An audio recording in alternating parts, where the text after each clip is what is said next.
Sir ഒരു മൃഗ ഡോക്ടറാണല്ലേ? എങ്ങനെ അറിയാം? അല്ല, എനിക്ക് കണ്ടപ്പോ മനസ്സിലായി.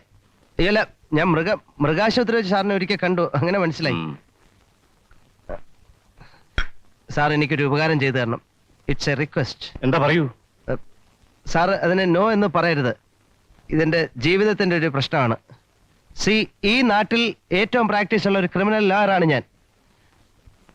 സാർ എനിക്ക് സാറിന് നോ എന്ന് പറയരുത്. സാറിന്റെ ഒരു അൽസേഷൻ പട്ടിക്കുട്ടി തരണം. അതിലൂടെ പട്ടികളെ ഇല്ലല്ലോ. പട്ടിയില്ലേ? എന്നാ ഞാൻ ഇറങ്ങട്ടെ. ഒന്ന് നിന്നേ. ശ്യാമിന്റെ അമ്മ ഇന്നലെ രാവിലെ ഇവിടെ വന്നിരുന്നു. നിങ്ങളുടെ വിവാഹം അടുത്ത മാസം നടത്താൻ തീരുമാനിച്ച ഞങ്ങൾ പിരിഞ്ഞത്. സാർ